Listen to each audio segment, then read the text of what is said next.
So, welcome everyone. This is the second session in our Becoming Regenerative series. So, welcome. It's great to see some of you coming back from our first session. It's great to see some familiar faces.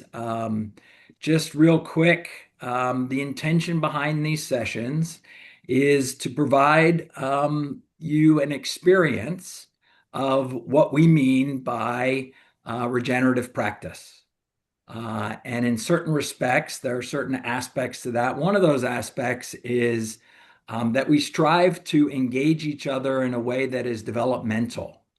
And what that kind of means in simple terms, I guess, is we're striving to help each other evolve our own capacities and capabilities to engage in this work. And what that requires of us is active participation. So this is not the kind of session that you show up in and just kind of listen to. I understand if you're driving, that's okay. Don't worry, don't worry about that.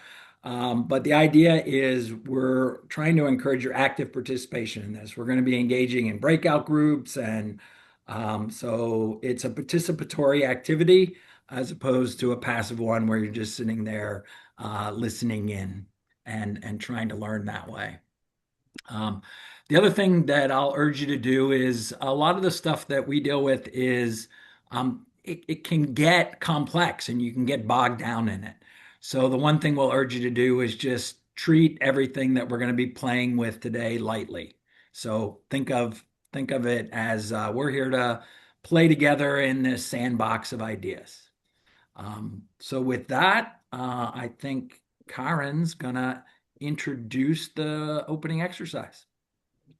Yes, thank you. And you're going to share a screen, I think also, right?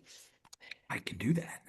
So we're going to do a breakout to do a wake up exercise. This is something that we do often in our practice as a way to kind of shake up our thinking. And so the exercise, as I'll explain it here, is we want you to think about three things that you've done in your day up to now that are work. And then three things that you have done that aren't. And we want you to be really specific on this. So, not work as a vague, abstract concept, but literally like the specific things. And so I'm thinking about like, I made a cup of tea, a mug of tea, and really like image that alive in your mind. Then we're going to have you, so in the breakout groups, what we're going to have you do, um, I've got the questions also ready to put in. Put in the So chat. then Okay, the great. questions, what we're going to have you actually go into the breakout room to answer these questions. And I'll drop them in here so that you can either take a screenshot of the slide or you can just grab them from the chat. The chat, I usually now, I think, is staying with you when you go in a breakout room. I You're think going they to have do. 10 minutes. It won't feel like enough time. That's fine. This is really to shake up your thinking and get going with what the energies are available in our minds today. So, with that, if you're ready, Marcus, we're going to put you in breakouts of two and you'll have 10 minutes and we'll bring you back. So, just, think about how you want to use your time best. I do suggest you think about them on your own a little bit first.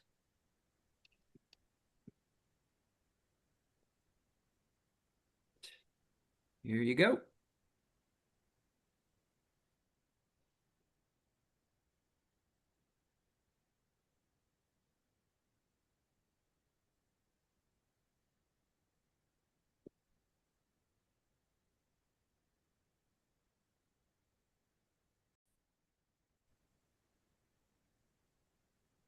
Everybody back? Welcome back, everyone. Yep. Welcome Going back. back to base. So, as we said, that was probably too short. But what we'd love to do is invite some reflection. And so when we say reflection, It's not so much a sharing of what you heard or shared in your session. What I want to ask is what was the value of this inquiry that you engaged in for yourself and with others? And feel free just to kind of popcorn, meaning unmute and speak when you're ready. I found it hugely valuable because it's a question I've been mulling for the last few years. So Mm. Vicky and I were chatting Mm. through, particularly as freelancers, what is work? What is that blend of work, passion, and then this sort of possible expectation that people always see work as it has to be in some way transactional or leading to income. Mm. Yep. And if when I come here, this is kind of my educational time and my intellectual workout time rather than non-work, if you see what I mean, but it's also not work. So, but I think there's that sort of question around different currencies of what people see as work. So yeah, so I found it really fascinating. So I'm really intrigued to hear what everyone else said. Yeah, yeah, yeah, yeah. And Anybody and else? like Kat, our attitudes can probably change over time, obviously depending on our context. And whether we are an employee, my mindset has shifted. I haven't been an employee for about 10 years. My mindset has shifted hugely now into a different mode of what I value as work or not. And also how culture plays a part in that. What are we societally brought up to think of as work? What do our parents expect of us? I know my mum really struggles with my work-life balance, and she doesn't understand that I work in my passion, and it's all gets very melded at times. Mm-hmm.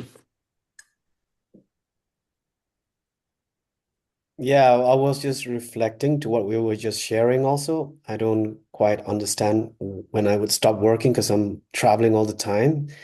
I mean, I've been to 10 countries in the last 5 months. I'm just taking a little break in Norway to reflect before heading back to Ukraine, but I didn't quite understand what is not work because I'm working all the time, and the only time I'm not working when I fall asleep. You fall asleep, and Mm-hmm. when I'm eating or having a shower or running. But even sometimes when I'm asleep, I'm seeing PowerPoint presentation and Mm. Excel's in my dreams. Like, hey, I need to stop working. Why am I dreaming work? So this Mm. continues on. But I guess when you like what you do so much and when you're doing so many Mm. things at the same time in multiple geographic locations, you don't stop until your batteries run out. Mm. Yeah. Mm. I think one thing that came up for me was Huh.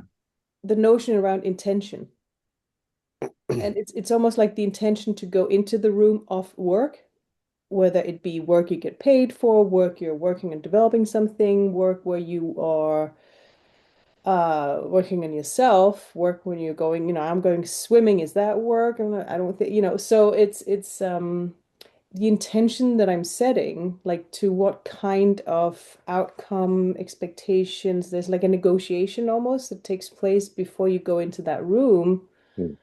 That is the work somehow. There's like a little bit of the value for me was really like maybe there's a moment before we do anything where we can actually get to sink into, am I before or into the room of work? What is that work? And what is then my attention? What am I bringing to that work? And how do I want to show up in that work? And what is then the outcome of that? So that Mm. was the value for me, yeah, having that. Oh, maybe there's a moment there that I'm not honoring. Yeah, and I'm wondering, tying into the other question, one of the other questions is, how did you learn how to discern what is work and what isn't? And who decided what work was that taught you that? Anyone have any Yeah. reflections We around that? we we talked about that. Kelly and I talked about that. And so and that it's osmosis through our cultural narratives and lessons that are passed down, mostly through the culture. And so what's coming up for me right now as I reflect on this is, so then how can we shift those cultural norms by the way we talk about work? Yeah. Mm. And I just have the question. Yeah, what Yeah. came up for me was I don't know how long it's been around, but we have something called, work-life balance. work-life separation, or in my case, work-life integration, where you switch on and off, or maybe it's all work. And having recently retired and not getting paid for anything, and still getting up at 6 in the morning and trying to stop at 5 o'clock at night, um, I say that I'm still working. I just don't have to be getting paid for it right now, or rewarded the way I was before I retired, and still work. And maybe instead of working, we're lifing. We're lifing. We're just lifing. That's Yeah. true. Yeah, I want to invite folks to even question, like, what are the assumptions underneath the idea that there is work and there is life?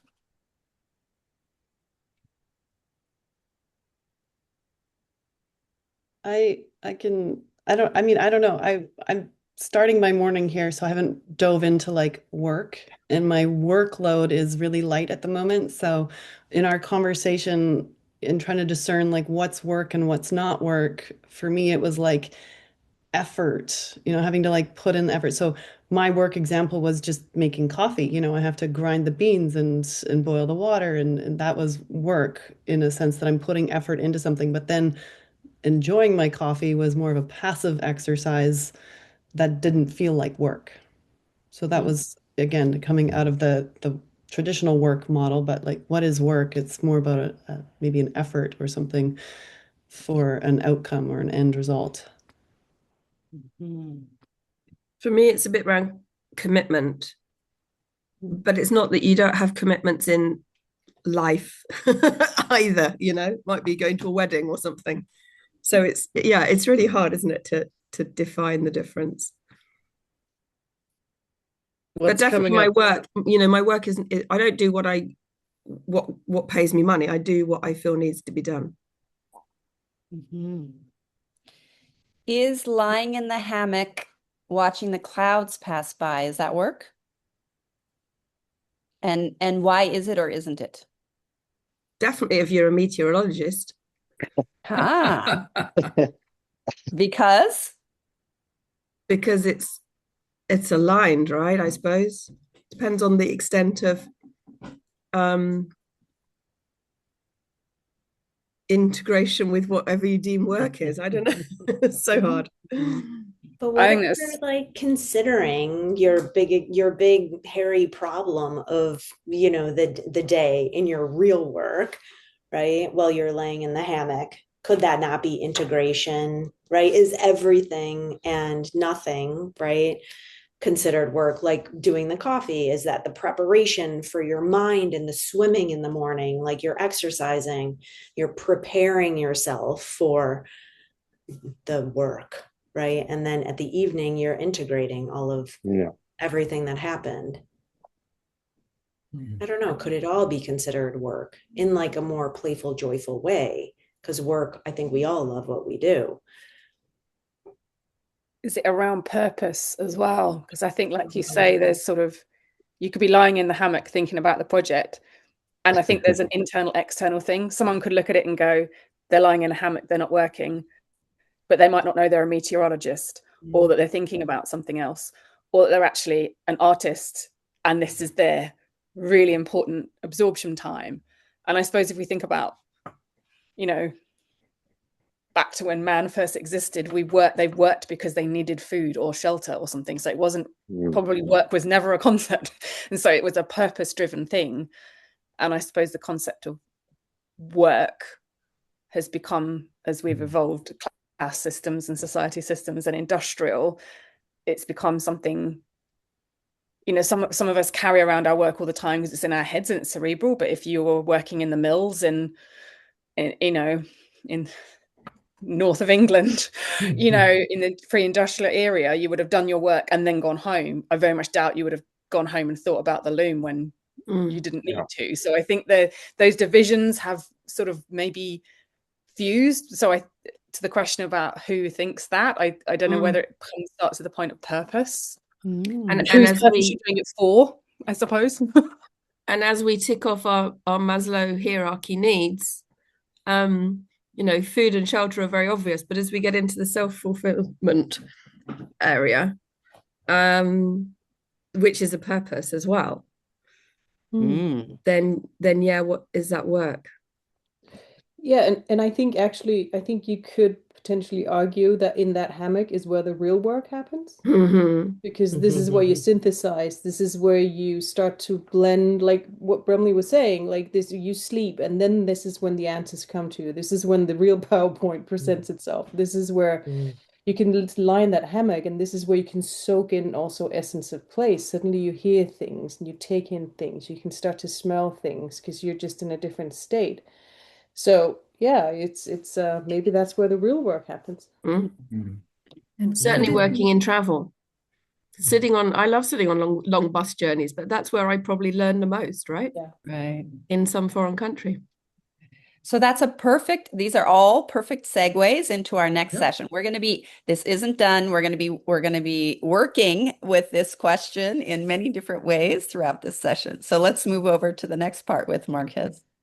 Yeah, so I think it's been pointed out in a number of comments, right? Is, where does our thinking around work in this particular case or around anything really come from? And in many ways that thinking is kind of comes from our unconscious cultural conditioning, right? We don't often, or I don't want to overgeneralize, but a lot of times I don't, all the time, sit there and think, well, where did that thought come from, and where, right? Although that's part of what regenerative practice is trying to, that's a muscle we're trying to build in regenerative practice. So I wanted to share a framework with you. Many of you are familiar with this. Um, Karen and I kind of added a fifth level here. So this comes from Carol Sanford. She refers to it as the four paradigms. And so the four paradigms that Carol speaks to are extract value, arrest disorder, do good, and then she kind of jumps back and forth, either calling it the fourth level regenerative life or evolved capacity. So we're kind of teasing those two out and trying to figure out, is there a difference there between what those two are or are not? And so in thinking about this framework, I've been holding that evolved capacity is a work that you're doing to try and attain or get to this regenerative life paradigm. So, for those of you that are not familiar with this framework, let me briefly kind of explain it. So, this is what we refer to as an ordering framework. And so it represents different levels. Levels are not necessarily intended to be hierarchical. So we're not saying that extract value is bad and regenerate life is good. So it's not representative of a hierarchy.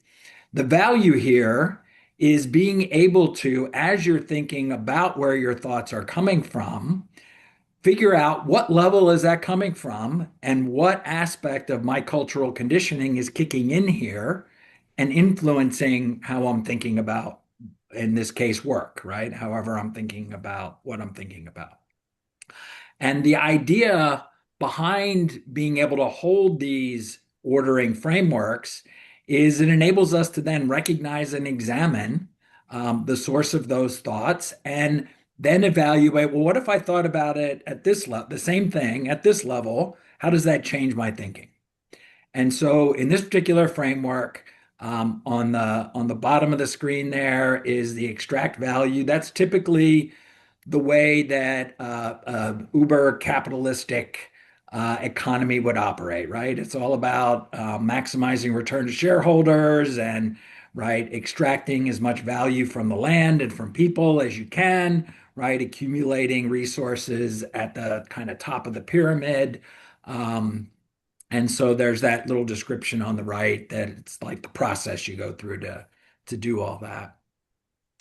So the next level up, arrest disorder, could also be referred to as just doing less bad, less harm. So at that level, there's a recognition that in a purely extract value paradigm, harm is being done, right? In many ways, extract value paradigms don't even account for any harm being done, right? They're referred to in economics as externalities.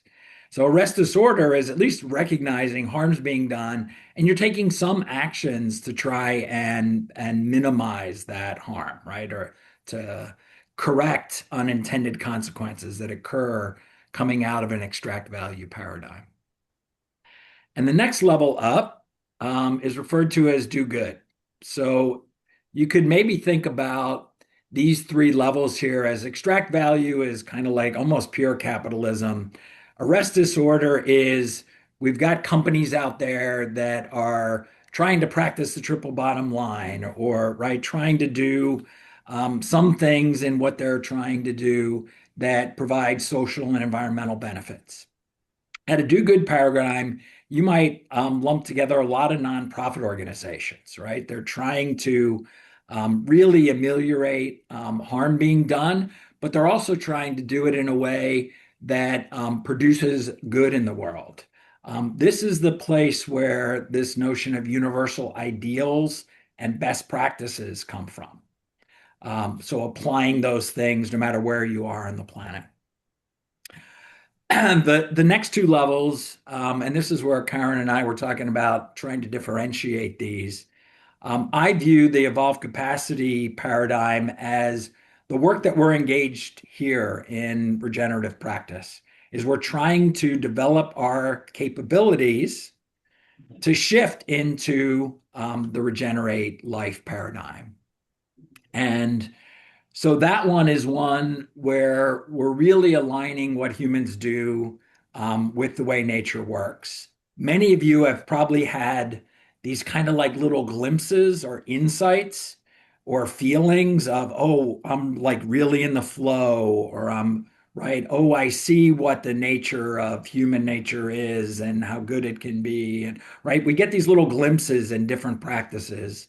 And I know for me anyway, I'm not at the regenerate life level all the time, but I do get glimpses periodically. So, any thoughts or questions? Does that all make sense? I actually have one thing I want to add that was Yeah. important for me around the extract value. Hmm. Because my kind of default is like very anti-capitalist and all that. But when I eat a carrot, my body is designed to extract the value, right, from the nutrients of that carrot. That is a good thing. So we're not saying the lower levels are bad. All Correct. of them are necessary, but we want to, this is the exercise of being conscious about which levels we're working at, which levels the systems around us bias. So on that, Yeah, the do you want phrase we often use in these ordering frameworks is transcend and include, right? It's not that the lower levels are unimportant and we're trying to get rid of them. In many ways, they're necessary. From my experience, I think I studied economics, a lot of economics while at Columbia, and I remember Joseph Stiglitz said that the whole valuation of the GDP of nation states is wrong because it's purely based on extraction of resources. There's no measurement of natural capital, human capital, social capital in the GDP measurement. So the ecosystem services that our planet provides is not there. So only Costa Rica has got a system of payment for ecosystem services, which they developed back in the 80s, where highland communities that protect rivers that flow downstream are paid by downstream people to keep those rivers clean so that the upstream guys don't pollute while it goes downstream. Just an example, upstream and downstream communities. In the same way, when we shift from an extractive economy into a regenerative economy, the way we measure progress and success and GDP should change at a Totally nation different. state Yeah. level. Yeah. All right. So we're going to put you in a breakout so you can play with these ideas.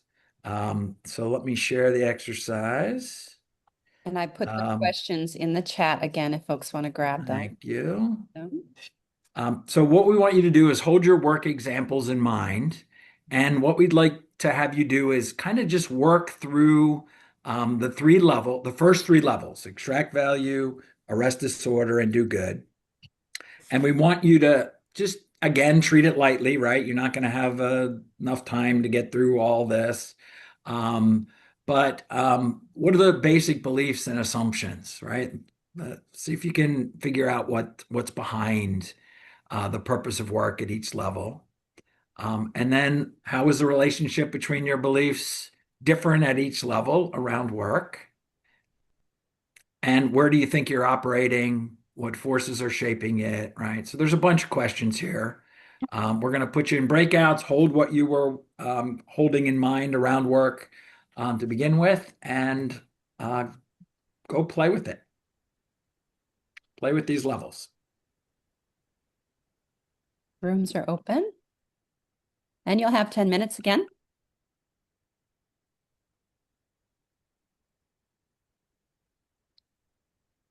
Again. Welcome back. Great. So we're interested to hear how you're thinking about what work is, has shifted, evolved, changed, what's alive now that you worked it through this framework with those three lower levels.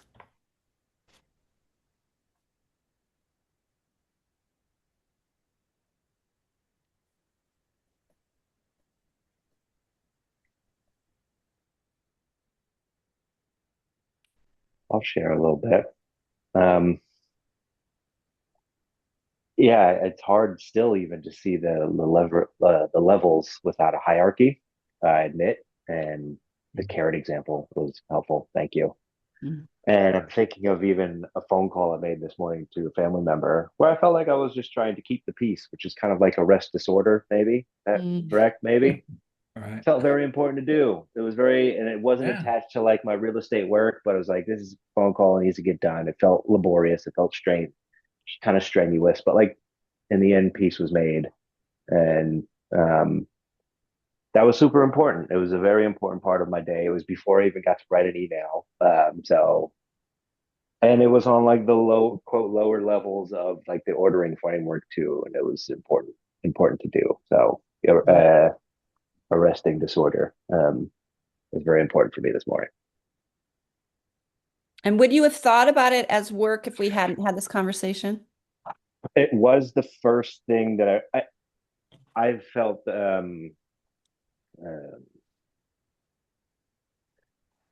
depends who I talk to. Frankly, in this room, it felt easy to share that like calling this family member felt like work for me today. But like speaking to some of my in-laws about the work that I did today, like I wouldn't have included that for sure. That doesn't make sense. They want to know about what are the tactical things that you've done that exchange your time for money today, and that's kind of it. So yeah. Yeah. And that's really important to notice. That's where we're aiming to go. Yeah. Yeah. What are our shared assumptions? What are my assumptions? What are our shared assumptions about what's work? Yeah. What's valuable work? Thanks for the prompt. Thank you. Yeah. In our group, we were using the analogy of this whole voluntary and compliance carbon market systems, where the bad boys that have been extracting from the planet for fossil fuels and burning and ruining the entire ecosystem has now payback time to indigenous communities and forests, people or farmers in the developing world through the Paris Accord and countries, what they've signed up for.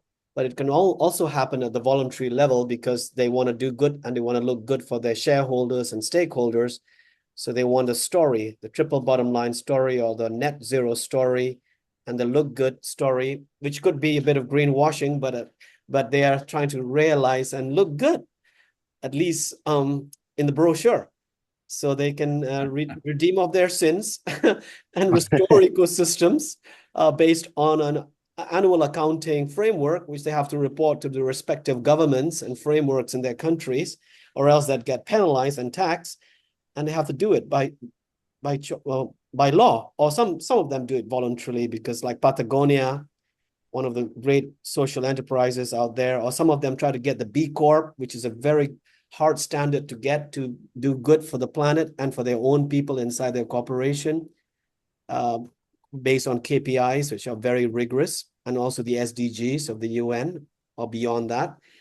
And then they have to realize of how much change they are actually making with this impact matrix.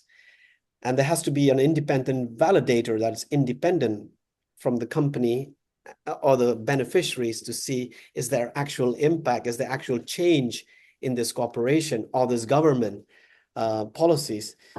And let me ask this question. Like, I love the example you're bringing because I studied to become a sustainability consultant and like the business case for sustainability. What does it tell us about what maybe unconscious beliefs and assumptions are working, that there's a business case for sustainability? Like, there's a lot underneath that. Yes, the economics of regeneration, regenerative economy, how will that work?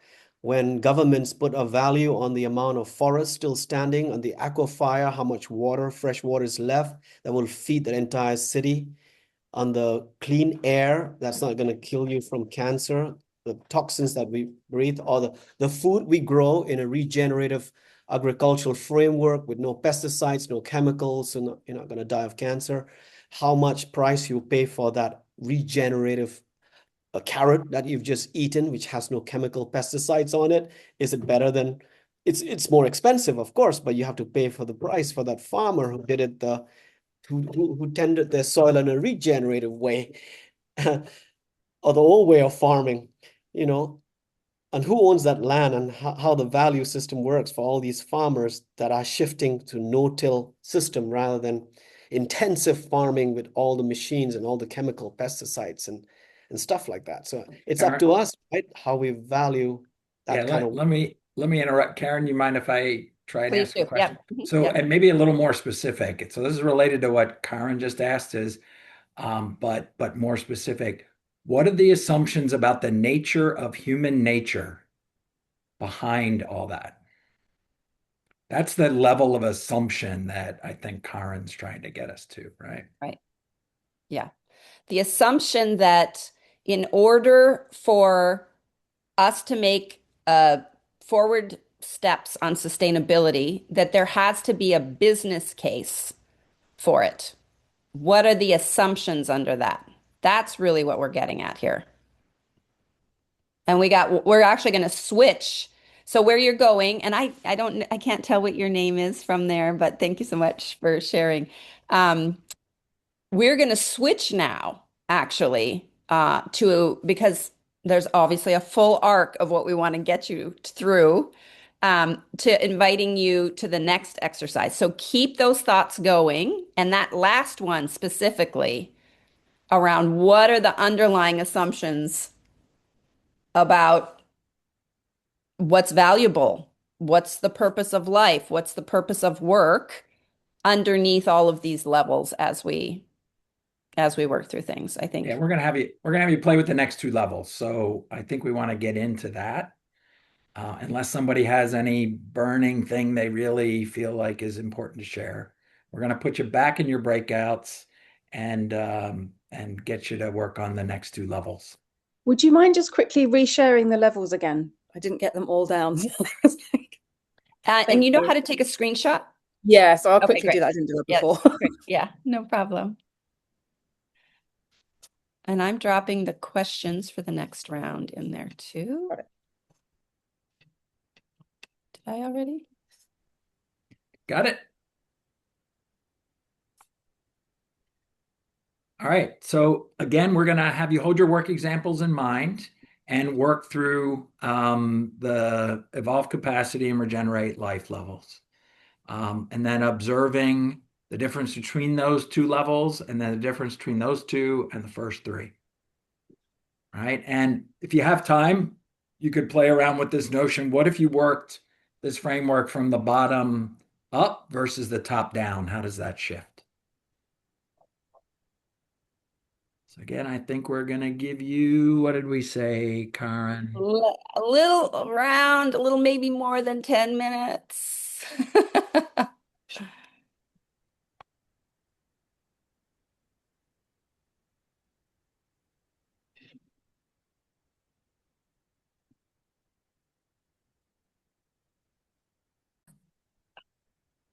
Big questions. Never enough time for the big questions. Welcome back. Welcome. So first, we want to just invite you to share, like, how was this round? What came alive this round that wasn't possible last round?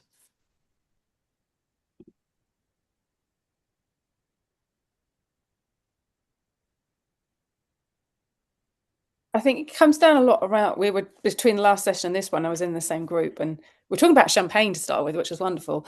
But is this sense of scale and time. And I think we started in the last session talking about extract and value, and extraction doesn't have to mean depletion if there is a sort of a reciprocity and a mutualism to what the value that that extraction brings. And then also, for me, the concept of time is over what time are you recognizing that value? If you plant a tree today, the value is not with us, it's further down the line. And how we're all in the mindset of knowing that current judgment of value is based around a short time frame. And then when we flipped it, looking at Florian's example and sectors in terms of top down, the relationship between building capacity or evolving capacity and the next layer up kind of felt more expansive and more sort of opportunity. Whereas when we look at the bottom two, you can kind of go around in a bit of a circle and not really getting out of beyond just sort of the action-based change. It felt like the top one had more potential in a way. I don't know if Florian and Vicky chime in. I don't know what I've summarized there.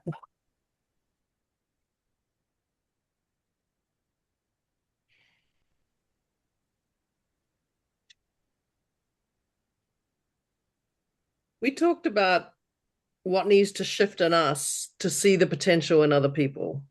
So we were talking about Brimley's example that you heard before about, the polluting companies or whatever that are extracting value and that they're, schemes involved in schemes to do good. So we were talking about how crappy these people are, and then I'm like, wait a minute. So what needs to shift in us for us to see the potential for them to be thinking at a higher level? Like, how do we need to interact differently? How do we need to talk to them? Like, what is it about us that needs to change so we don't see them as crappy people doing bad, but actually people that have potential? And so how do we help evolve that potential in them? There's a capacity. There's a capacity. I mean, that's one of the questions. That's the next question really is, what do you need to commit to developing yourself so that you have more chance of actually starting at the Regenerate Life level, elevating your thinking to that, as opposed, because we know that, your paycheck and the career advancement, the promotion, the triple bottom line are going to pull you down. And when we say, again, I just want to say about the value adding, the Regenerate Life paradigm is when we think of that extract value at the lower level, at that higher Regenerate Life paradigm, we're thinking about value adding processes that are ongoing. So you showing up, or a watershed, a life shed showing up in her fullest well-being, adding value to the well-being of all the other systems that are touched by that well-being. It's a very different way of showing up in work. So what do you need to develop and commit to developing in yourself?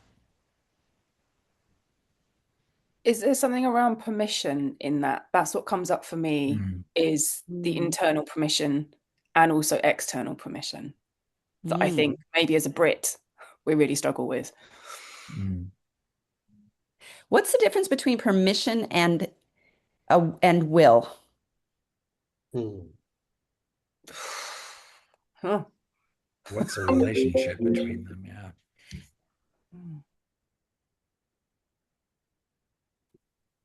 permission is coming from somebody or something, but will is within yourself.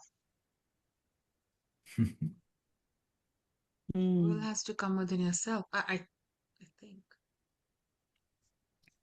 Yeah, and we could go back to work and how we design work, right? We design work and parenting and a lot of things. So we get permission. What does it look like to actually design engagements that people come away with so much activation that they want to commit their life to this? That's a very different way of working, right? If everyone, I say this often, if everyone woke up tomorrow and was like, I commit to living and working from the regenerate life paradigm and finding people that want to do this, like if literally like we could change everything like in 5 years, right? But not if I command to control it. If I say I'm the queen of the United States and the world, it's not going to happen, right? And what comes up for me is resources. So I've probably done the commitment and been living at that higher levels, and now running out of resources, almost need to drop down. Yes. Because my capacities don't allow me to continue in the same vein. And maybe you've got to give yourself permission that that's okay too. Certainly, you know, the biggest changes I've had in some of my life changes is when I've had the desire and I've said to a friend, you know, I'd really love to do that. And they're like, and it's taken someone sometimes to say, well, why don't you? And you go, there's a good question. Yeah, I can do that. And it is that permission almost. And that might be a British thing. I don't know. But what you say is very important because there is the reality, and I speak to this all the time with folks, of we want to live and work from the regenerate life paradigm that does not mostly exist in the world yet. When we live in a world where most of us have to get financial resources. Exactly. And so how do we live? Yeah. How do we live in an unfolding with that? I want to finally, would you share that one slide, Marcus, so that we can, again, this isn't done. This is literally like this session was informed by kind of my life work. I'm holding this question. And if you don't mind going to the very last slide, that'd be wonderful. Of what does work in service to life look like? This is kind of a body of work I'm holding. And so I just want to ask, invite us to think about coming away with thinking of the nestedness of asking ourselves, how do I view the world in relation to work? And really committing to become aware of that. And then also having conversations with the people about how do we view the world in relation to work? And then this thing that we've been holding with you this whole time, how do our paradigms around, what is the meaning of life? What is a good human being? What is valuable? Shape our conceptions of work. And I like to ask, I'm starting to ask this question, what does work look like in living systems? So this is what Carol Sanford would call a long thought question. I'm committing myself to asking this question and providing developmental opportunities for folks to engage with this for the rest of my life, I think. In different ways, maybe. And it won't be done with me. But it'll make some kind of a difference, I hope. So I guess, the question for you is, what's your long thought question that you want to tend? That'll bring us, I think, to our closing, Marcus. Yeah.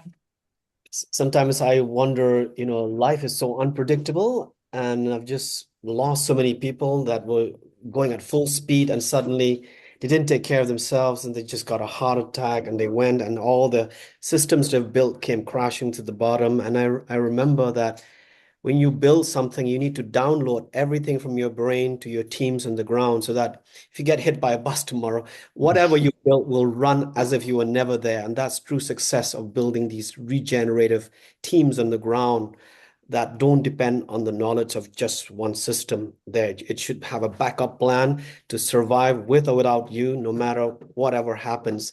That's how you design your workflow, that you train everything you know and the wealth of your knowledge to your ground troopers on the ground wherever you're doing. So I've set a goal to plant 1 billion trees by 2030 when the SDGs are being measured to restore ecosystems around the world with country teams to have 1 billion trees. And hopefully these 1 billion trees will sequester 1 billion tons of carbon in their life as they grow and create meaningful jobs for local communities and indigenous people who've lost all their lands for a few generations, well before I'm gone from this planet, and to leave kind of a legacy behind when your time is up, when we journey on to the stars, you know?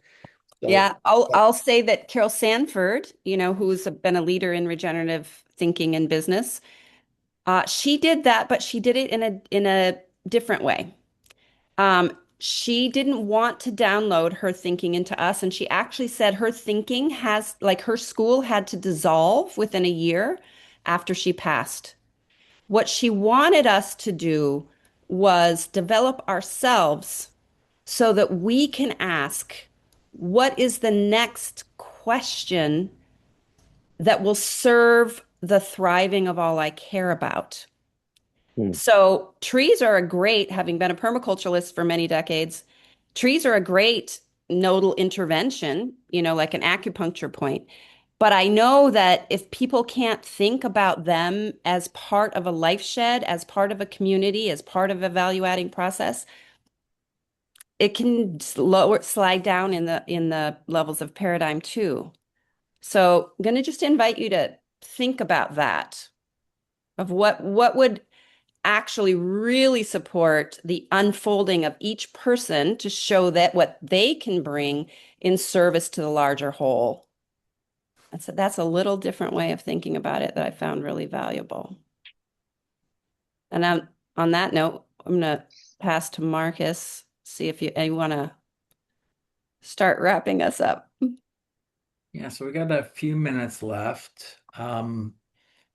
So I think I just want to ask for any reflections on how this session worked on you. In particular, we're using like I referred to it as this ordering framework. And in many ways, an ordering framework is intended to kind of reveal to us the level at which we're thinking or engaging any practice, whether it's our work or pretty much anything that we do. And the purpose behind that observation of our thinking is just understanding where it comes from and then engaging in a way that allows us to maybe see things that we hadn't seen before. And that allows us to kind of shift our thinking. And in many ways, this practice is far less about knowing things, right? Accumulating knowledge or information. And it's far more about how do we generate a deeper understanding of how we're processing, how we can work together more effectively, right? How we can have that larger effect on the world. And tree planting is a wonderful effect on the world. It's an amazing thing. I love planting trees myself. One example that I give is what if we were able to eliminate fossil fuel use overnight? Tomorrow we wake up, it's all renewable, it's all solar and wind. So what I would suggest is we'll destroy the world with solar and wind. Right. It's not funny. And so it's the thinking behind that technologies that we're using that needs to change in order to have a lasting long-term effect is, I think, the premise. So we're seeking that deeper understanding that allows that level of evolution to take off. So I'd love to welcome any reflections you have. One of the things I wanted to point out real quick, and Bremley, you were the kind of poster child for this. So one one of the things you noticed is both Karen and I interrupted you. And there's a premise in our school that quite often what we need in order to seek understanding is somewhat of a disruption of the way that we're thinking. And so there, we hold in this school that there's this tremendous value in disruption. And that's where the interruption came in. So if you were feeling like we interrupted you, yes, we did. And that's kind of a developmental practice as part of this school. So any rate, love to invite any reflections on work, on what shifted, the content of the session, on the framework. Yeah, any reflections from folks on this session?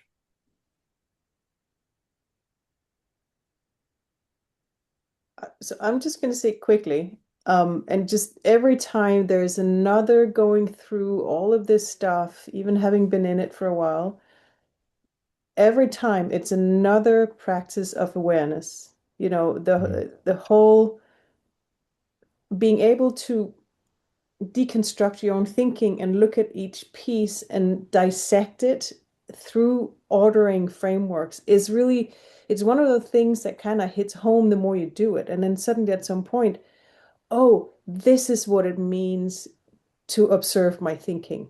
This is how I become aware. And that's how I can start to learn on how I can increase the capacities to what I need to change. You know, what Debbie was saying earlier, right? It's like, oh, I just catch myself in something. I'm like, oh, that's the mindset that I'm having. Okay, let's do something about that. So yeah, awareness, awareness. Let's call it that. Great. Thanks, Elena. Other reflections, thoughts? Go ahead, Rebecca. The one that came out for me today, just like really simply, but it's like anytime that I have a thought or an opinion from today's session, it's like why do I think that? Yeah. I mean, really, it's just like always coming back to like, well, why do I think that? And then continue that process. Yeah, where's that coming from? Yeah. So that's what I got out of today's session. Yeah. Thank you. Great. So that's the practice I think we're inviting folks in with this is just pay attention as you're going through your day, as you're doing your work. What paradigm is this thought coming from? Is there an opportunity to maybe raise it a level or two, or is it so vital that I need to stay in that level, right? Just observing where you are and where it's coming from. For me, going on from what Alina said, and what's coming up in my work more and more, because of mainstream pressures and things, is I'm probably working at a higher level, and as the mainstream industry comes in, is how to work with that lower level without compromising your own values and without feel you don't want to be preaching, but at the same time, you know things they don't know what they don't know yet. So you want to be educating without preaching. And you're probably great examples of how to do this, you know? It's talk to people on their level whilst you're still holding a higher level. Right. So that's the premise, I think, in our work is not to meet people where they are. Can you meet them maybe a little bit of a level above where they are and invite them into right, maybe a slightly different way of thinking. And one of the strategies we use, frankly, is disruption. You try and disrupt people's thinking. It looks like maybe some of you are trying to connect in the chat. I hope you will. I'm not sure if the message got where it meant to be for the one of them, but please do connect with each other. Can I share? Can I share my last parting thought please. was you blew my mind with the carrot and the extracting value. I have always had in my mind that extracting value equals bad, and I just had to say, like, you've changed my life. So thank you. Who would have known a carrot has all that? Oh, that's great. For me as well, Kelly, because I see that as like organic extraction. That's naturally what happens, right? That's natural extraction. The world doesn't work without it. Other time. Yeah, well, I work with entrepreneurs all the time, and this is literally the question, right? Is how do we nurture and finance ourselves within the existing paradigm while we're actually trying to do this other work. It is not a small question. And it's not a personal failing. But you're giving back through your pieces, right? So it's not really extracting at all.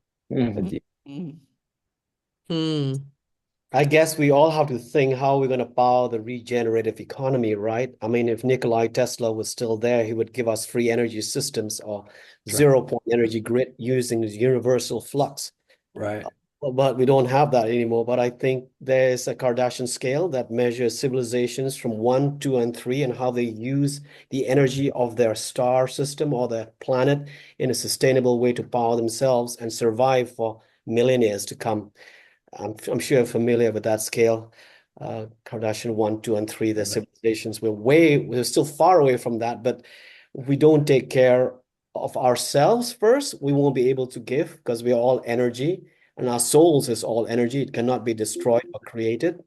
So once we are able to power ourselves with the energy we need, like the food, the carrots we need to nourish our brains and our thoughts, we'll be able to give back and nourish other people.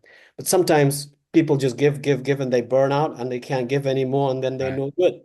So we have to realize that to recharge ourselves with good energy so that we can give more. That's where the regenerate part comes in, right? I'm going to interrupt. I'm going to interrupt Bramley at this point in time. When you were talking about people having heart attacks and dropping, and you started this session talking about how you're working all the time and always on flights, and I thought, don't run out of steam yourself. Yeah. Well, we are a few minutes over, so I want to honor the time commitment you made, and thank you so much for showing up. Our next session is going to be January 14th, and Josh and I are going to be leading some exercises around the notion of place. We use this premise in this work that we refer to as being place sourced. So what does that mean? And we'll explore that next time. Looking forward to it. Awesome. Many blessings. Wonderful session. Thanks, Karen. Thank you. Thanks, Marcus. Thank you. Yeah. Be well. Great Take care, session. everyone. Thank you so much. Thank you, everyone. Cheers.